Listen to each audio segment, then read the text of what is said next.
The Return of Godzilla, also known in the United States as Godzilla 1985, is the 30th anniversary film of the Godzilla series and the 16th film in the franchise.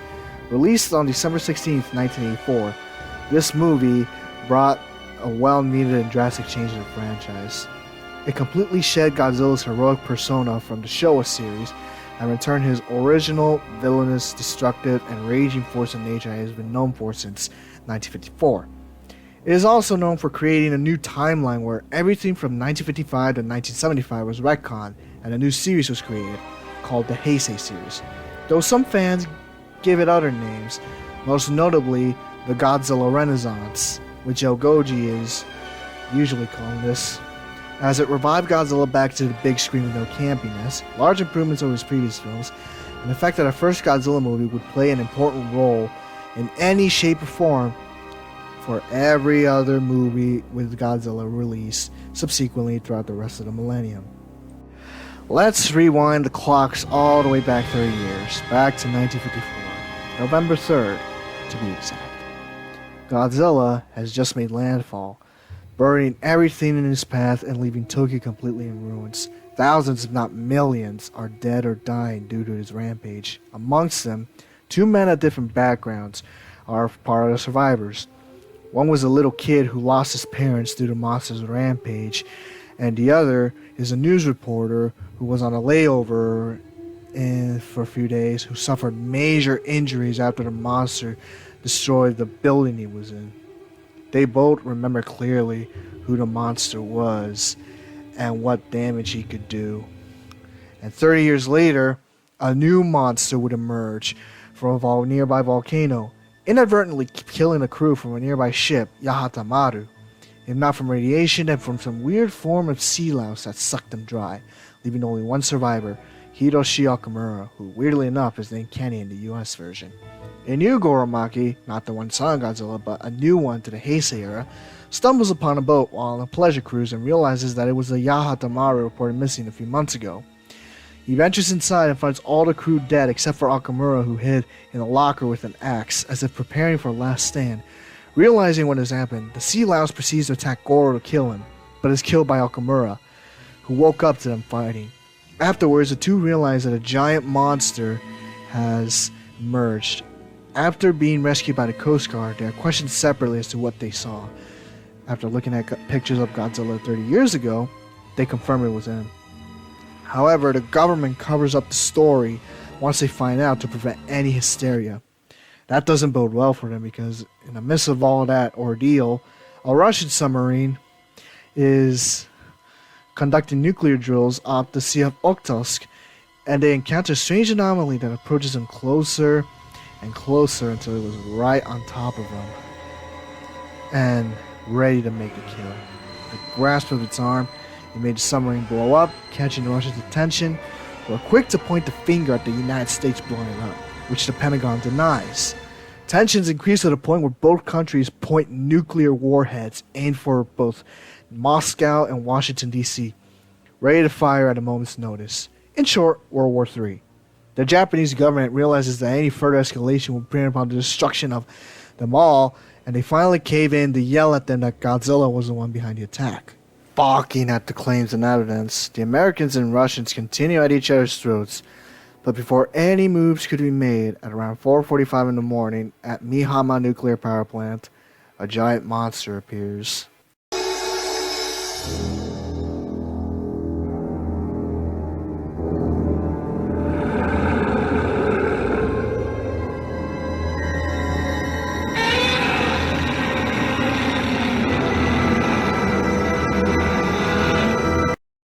It's Godzilla. He's bigger, way more evil, and increasingly more destructive than he was 30 years ago. 80 meters tall, 50,000 tons. The two bickering countries could only watch in horror as Big G easily made his way through the power plant to feed off one of its reactors. Note that the power plant changed in appearance over the span of 36 years, because obviously this was 1985, and the 2021 iteration looks way different, and is in the process of being shut down for completely unrelated reasons. Despite the workers' best efforts, he easily plows his way through the center of the power plant and was able to rip the reactor core off its base, effectively unleashing radiation throughout Shizuoka for a few seconds. However, as he was absorbing the energy, he hears a flock of birds above him, piquing his curiosity and causing him to drop the reactor and leave the facility in a matter of seconds. At around the same time, the US military at the Pentagon varies their options on what to do with Godzilla, but in the end, they find an old retiree under the name of Martin, who was a survivor of Godzilla's attack 30 years ago. But they realize he has nothing to offer them, as the oxygen destroyer is a secret that he'll take to the grave after witnessing its horrifying power on Godzilla. And somehow, they're okay with accepting his bouts of wisdom for some weird reason. As all he does after that one effective scene is quip a line or two, and in some cases counter the propositions. While he's doing that at the Pentagon, Maki finds himself referred to the Hayashida Bioscience Institute, whose founder is also a survivor of the attack 30 years ago. Not wanting to kill the monster, rather to study it, he tries to find a way to study his genetics and use it against him. He realizes that Godzilla is somewhat of a homing instinct that birds have, and he proposes to Prime Minister Minamori that he will invent a device to lure Godzilla to a deadly location to kill him once and for all. While the whole board rejects his plan, the Prime Minister approves it and allows him to start the project. Afterwards, the American and Soviet envoys arrive to pressure Minamori to allow them to use nuclear weapons, but fail to convince him. Frustrated that he wouldn't budge, Minamori retorts on how they're quick to lose some reasoning in favor of brute force, and points out that they can't lose their heads in such a crisis like this, and counterclaims that there's no proof that nukes can kill Godzilla, and he questions their right for Japan to fall him. This puts him at odds, and Minamori later phones Ronald Reagan and Gorbachev on his position, asking them whether they were willing to murder their own civilians in order to stop Godzilla with nuclear weapons. Then they finally understood. Soon enough, Godzilla appears at the mouth of Tokyo Bay. As a squadron stationed in the area were keeping him busy, all of Tokyo was struggling to get out before Godzilla makes landfall through any way they can, be it car, bus, bullet train, or airplane. In the end, only 60% of the population were able to evacuate in time, and the squadrons were all but eviscerated in their assault on Godzilla. They were only able to delay his landing by a couple of hours, making it nightfall by the time he reaches land, where the other squads were waiting and unleashed a barrage of weaponry at him, and he wasn't even phased in the slightest. In response, he shoots his atomic breath at them in one sweep, blowing their units to smithereens and setting survivors on fire, or burning them alive with his atomic breath. Unknown to any of them, the Soviets had their own plans to deal with the monster. A few days ago, a warship disguised as a freighter named the Balashevo slunk its way into Tokyo Bay with the controls of a nuclear satellite, which are activated automatically should suffer any kind of attack. As everyone but the commander, Kashirin, evacuated his ship while Godzilla was finding the squadrons in the bay, the ship was severely damaged as the monster dove beneath the waves to its final destination, Tokyo. Now this is where it differs. In the Japanese version, Kashirin attempts to stop the missile from launching and causing a global meltdown with Godzilla in center stage, but dies after an explosion rips his back open. In the American version, he deliberately launches the missile to stop Godzilla from destroying Tokyo and dies in the explosions thereafter. Regardless of version, at 7:45 p.m., Godzilla reaches Tokyo with the intent to repeat what happened 30 years ago. He makes his way to Shinjuku through the Yorokucho Ward, which is a giant street with the Molian building on the right side, and there's a bullet train crossing right before it.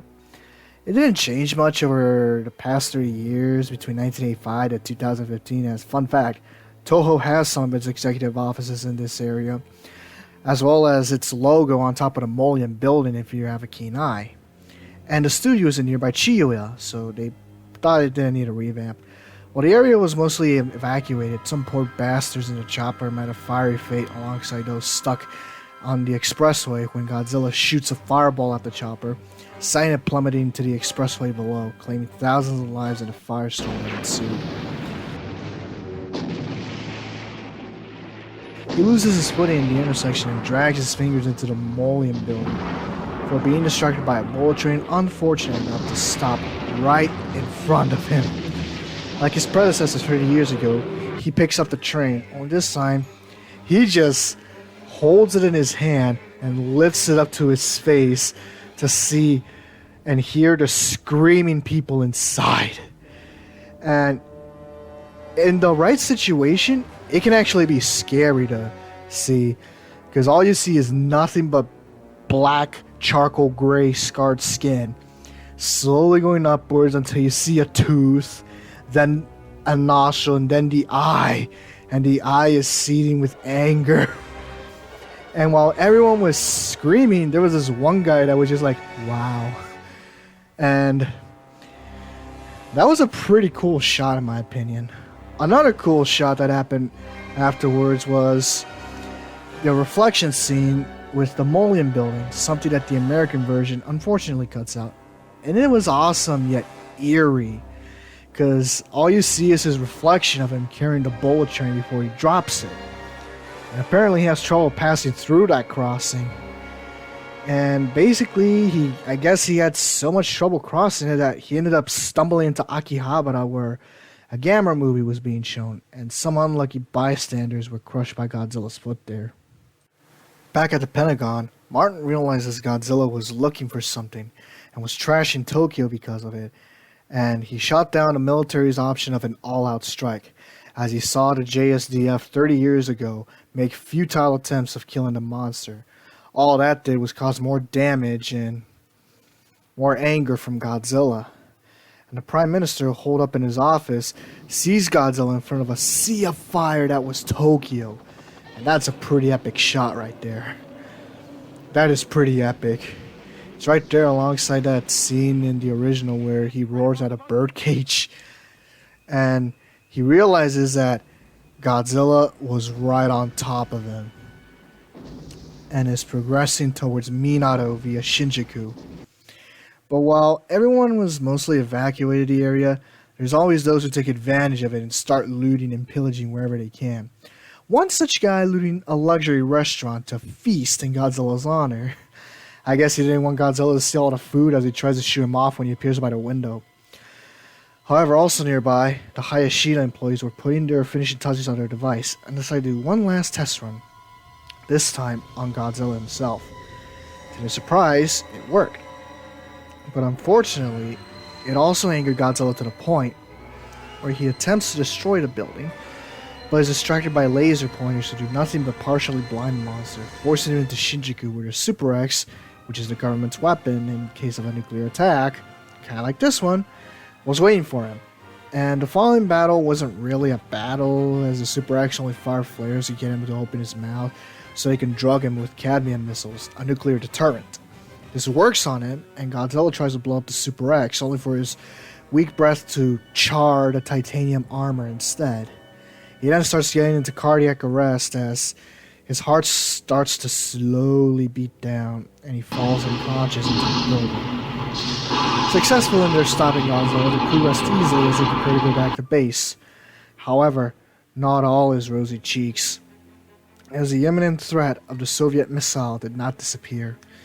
Due to whichever version's outcome you have, the missile ends up launching on a collision course with Japan, ETA 30 minutes. Realizing the Soviets were behind this, the Americans are forced to counterattack with a missile of their own in Kadena Air Base in Okinawa. And the public is completely unaware of it as they crowd Godzilla's supposedly dead body. But Hayashida rejects him being dead, as it couldn't have been that easy, and realizes he has to go to the trap site immediately, which is Mount Mihara.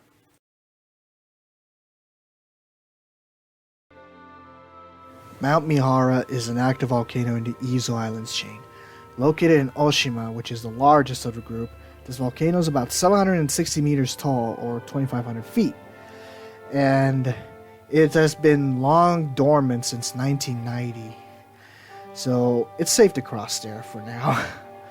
And it has some cool natural features, but much like Aokigahara in northwest of Tokyo, it also has a morbid side. In 1937, a woman leapt into the volcano for things that were considered controversial in the 1930s, and since then there have been numerous cases of jumpers in Mount Mihara. While the Japanese government has installed fences to prevent such things from happening, it hasn't curbed the problem completely. So, a little PSA, don't do it. It's not worth it. Anyways, back to the thing at hand. Back to this topic at hand. Due to Godzilla destroying the building, the heliport was locked down and inaccessible due to a lockdown mechanism. And Hayashida had to leave Goro and Okamura's younger sister Naoko behind to fend for themselves in the ruins of Tokyo. And they bond over their depression and failure to do anything useful and decide to accept their fate as victims of his rampage. But they change their minds when they see red clouds in the sky. The American missile has stopped the Soviet missile from hitting Tokyo, but the after effects were too grave to stop. A nuclear thunderstorm reminiscent of Operation Starfish enveloped Tokyo, sending every electrical system haywire. It even garbled communications at the Pentagon 5,000 miles away. Martin knows about it too, and he even shut the dumb major up for good with his witnessing the test back in 1962. He accepts the outcome of Godzilla possibly being revived, and soon enough, lightning bolts strike him away, empowering him, and fueling his fury at the crowd of people gathered around him.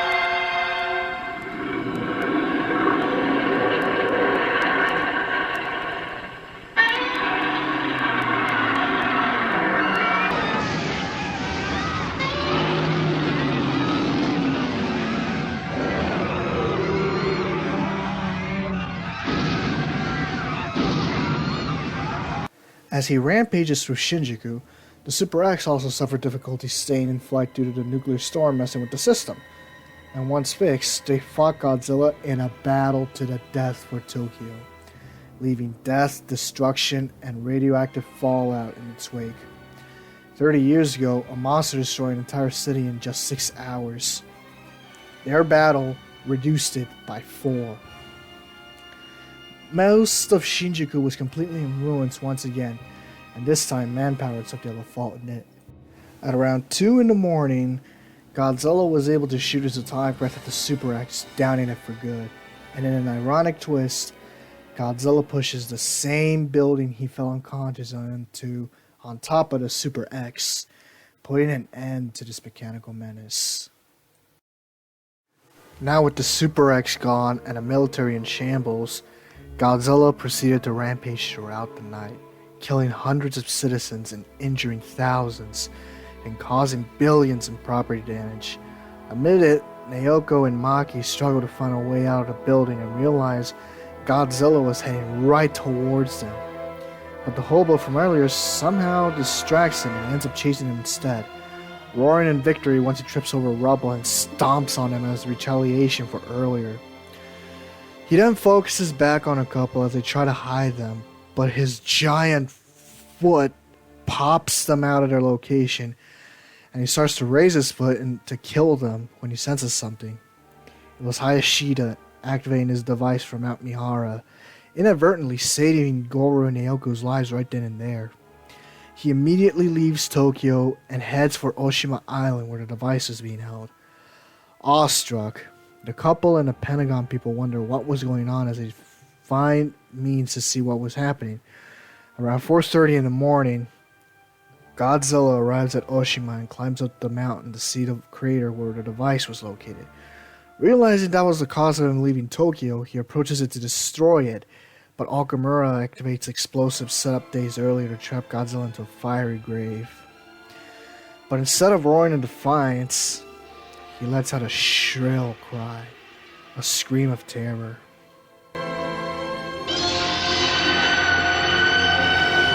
As he fell to his death in the lava below. The volcano erupted soon after, signaling him landing in lava. Hayashida and Martin were proven right in the end. Okamura felt a sense of hollow after avenging his crewmates, and Goro and Naoko look from above as they see Godzilla slowly being melted by the lava. All 3 of their fates unknown. And the American version adds to the somber attitude as Martin laments on the folly of man and Major's role as the female dog who smacks you in the face whenever you get too in your head. In a way. Nature has a way sometimes of reminding man of just how small he is. She occasionally throws up the terrible offsprings of our pride and carelessness. to remind us of how puny we really are in the face of a tornado, an earthquake, or a Godzilla. The reckless ambitions of man are often dwarfed by their dangerous consequences. For now, Godzilla, that strangely innocent and tragic monster, has gone to Earth. Whether he returns or not, or is never again seen by human eyes, the things he has taught us remain. Well said, Raymond Burr. Well said.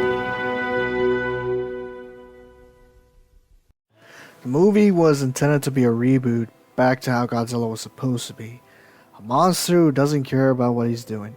And it did just that, save for a different time setting and some stuff being toned down. It originally started with him fighting a monster named Bagan, and the Super X was significantly different from what was seen in the final film. Then the Americans came along and tried to revive the monster through their own methods, with this film being one of two to be released in 1982, but it was shelved. Eventually, Tanaka decided to scrap everything and start fresh with a new Godzilla in a new setting, being the 1980s. It is the first film in the Heisei series, or Godzilla Renaissance, or what you call it. But strangely enough, it is the only film that was still produced in the Showa era. What I mean is that at the time the movie was produced, around 1983-1984, Hirohito was still in power, and Akihito would not ascend to the throne until 1989, when the Heisei era would truly begin. This makes the film a black sheep amongst the Heisei series, not only because of the timeline placement, but also because none of these producers, actors, and directors, aside from Tomoyuki Tanaka, would ever appear in a Godzilla film ever again. This would mark Teruyoshi Nakano's final time making the special effects for a Godzilla movie, going out with a bang, making a Cybok Godzilla in addition to a giant 8-foot-tall foot for use in scenes where he would stomp on things. This would be Raymond Burr's farewell to the big monster he respected and loved so much, as he died in 1993. Akihiko Hirata was supposed to be in this film as Hayashida, but he died in 1983, so the role had to be taken over by Yosuke Natsuki, who portrayed that detective guy in Ghidorah the Three-Headed Monster. The 84 Goji suit would be stolen, never to be found again, and the Cybok Godzilla, or what is left of it, is the only thing left of this suit, which is a shame because I like this suit design better than the one they would use in 1989. Kenpachiro Satsuma, the man who portrayed Hedorah and Gigan in the 70s, will become the man behind Godzilla for the rest of the series this time around. The film truly launched a new wave of monster movies around the globe, as soon other countries would follow suit with their own monsters, the most infamous being Pulgasari, a monster film from North Korea, which is basically Godzilla, only dragonized. The American version of the film was distributed by New World Pictures, an infamous B-movie studio made by Roger Corman of all folks. They basically made the movies no one wanted to watch back in the 60s to the 80s, as their movies sucked so badly. DEFCON 4, you'll be sleeping within a minute. Transylvania 65000, not even Jeff Goldblum could save that train wreck. Do you like Dr. Pepper hardcore? Then you're in luck, because Godzilla 1985 is saturated with heavy advertising from that soda company that's more than enough to make a hardcore fan scream in anger due to its horrid product placement. They edited it heavily just like in the original Godzilla back in 1956. Only this time to make the Soviets look villainous and the Americans be heroes, which at this point in the 80s is starting to look so overused, as the Cold War was lessening with the revolutions in 1989 starting to fall, and Reagan calling on Gorbachev to tear down the Berlin Wall that same year and stuff. They were also about to make the film into a comedy, but Raymond Burr threatened to cancel the film by walking out and should they not take it seriously as it should have been. But in the end though, an army major's cringy jokes made it into the film. But as a way to counter this apparently, his superiors and Martin look at him with annoyance until he finally shuts up for good by the time Godzilla falls unconscious. Almost every shot of Bigfoot was cropped out. Some added score by Christopher Young to heighten the tension, and I'll admit some of it works, but others do not. And some changes are unforgivable, like Kashirin deliberately launching nukes or cutting out the reflection scene. And the lone addition that they ever did, aside from the Raymond Burr footage, was Godzilla screaming to his doom at Mount Mihara. And to add to the grim tone, Martin delivers his famous dialogue at the end, thus making it worth watching the final scene, at least. But yeah, I don't recommend you watch this movie at all, at least the American version, because New World kinda screwed it up. The Return of Godzilla did more than just return to the roots of the original. It set the standard for future monster movies to follow. No campiness, a good storyline, bombastic special effects, and just plain pizzazz. It also showed why distributors should not be trusted with anything. Despite Raymond Burr's performance receiving nothing but praise, the New World version was universally lambasted by everyone.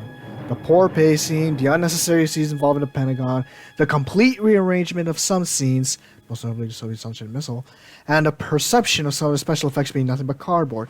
The movie was so bad, it only made $4 million at the box office stateside, whereas the Japanese version made $11 million against a $6.5 million budget in Japan. This showed that Godzilla, if done right, can start fresh in a different time with a new generation of fans. But if done wrong, like what New World did, it can turn off its international appeal or even the domestic appeal, and will probably remain a hidden treasure to be discovered by a niche of fans who are hardcore to the franchise. The American version is also the subject of legal trouble.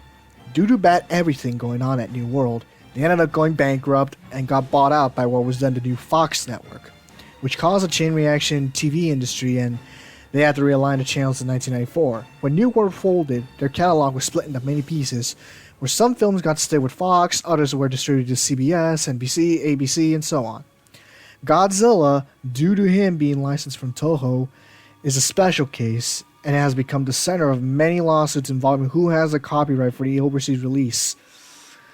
It all started with Anchor Bay re-releasing the film before the flop that was a Sony movie. Toho caught wind of it and shut down its license over who owns the international rights to Godzilla 1985, now that New World has gone under at the time. Toho claims they own it, but the distributors claim the opposite. It has never seen the light of a resolution for more than 20 years now. And to make matters worse, 85% of Fox was bought out in 2017. And guess which company owns the international release of the Americanized version?